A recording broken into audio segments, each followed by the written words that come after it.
খোঁজ মিলল বর্ধমান বিস্ফোরণ কাণ্ডে মোস্ট ওয়ান্টেড কৌসরের ডেরার। বর্ধমান শহরে বাবুরবাগের এই বাড়িতে গত 2 মাস ধরে লুকিয়েছিল কৌসর, সঙ্গে থাকতো তাঁর স্ত্রী এবং আরও এক দম্পতি, যারা কৌসরের আত্মীয় বলেই জানা গিয়েছে। বিস্ফোরণের পর থেকে উধাও তারা। গতকাল এই বাড়িতে তল্লাশি চালিয়ে 2টি 9mm পিস্তল সহ 4টি আগ্নেয়াস্ত্র উদ্ধার করেন গোয়েন্দারা। খাগড়াগড়ের বাড়ির মালিকের বিবরণ অনুযায়ী কৌসরের যে স্কেচ তৈরি করা হয়েছে বাবুরবাগের এই বাড়ির প্রতিবেশীদের বিবরণের সঙ্গে তা মিলে গিয়েছে বলে গোয়েন্দা সূত্রে খবর। এছাড়াও বাড়িটি থেকে কৌসরের প্রেসক্রিপশন উদ্ধার হয়েছে।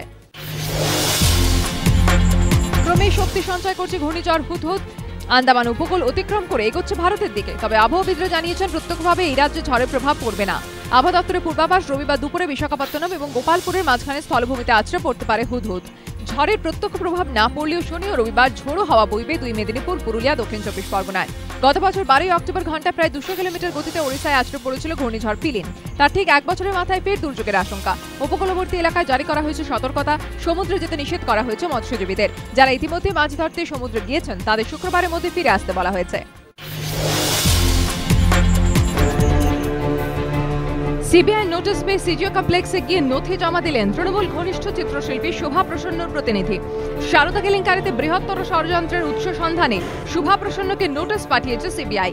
কেন্দ্রীয় গোয়েন্দা সংস্থা সূত্রে খবর, সুদীপ্ত সেনকে নিজের যে চ্যানেল বিক্রি করেছিলেন শোভা প্রসন্ন, সেই চ্যানেল বিক্রি সংক্রান্ত চুক্তির প্রতিলিপি বৃহস্পতিবারের মধ্যে সশরীরে বা কোনো প্রতিনিধির মাধ্যমে সিবিআই দপ্তরে জমা দিতে বলা হয়। সেই নির্দেশ পেয়ে বুধবার সকালে নথিপত্র জমা দেন তৃণমূল ঘনিষ্ঠ শিল্পীর প্রতিনিধি। সূত্রের খবর, সিবিআই জানতে চাইছে চ্যানেল বিক্রি করে সুদীপ্ত সেনের কাছ থেকে কত টাকা নিয়েছিলেন শোভা প্রসন্ন, কত টাকা চুক্তি হয়েছিল, লেনদেন হয়েছিল কিসে, চেক না নগদে।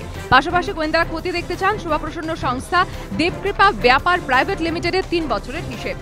সূত্রের খবর, শুধু চ্যানেল বিক্রি নয়, নিউ টাউনে শোভা প্রসন্নর যে আর্ট গ্যালারি রয়েছে সেখানে সারদা গোষ্ঠী বিনিয়োগ করেছিল কিনা এদিন তাও শিল্পীর প্রতিনিধির কাছে জানতে চায় সিবিআই।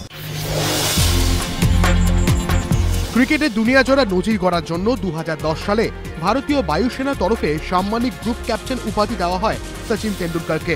ভারতীয় ক্রীড়া ইতিহাসে প্রথম কোনো ব্যক্তিকে এই সম্মান প্রদান করা হয়। মাঝে কেটে গিয়েছে 4টি বছর।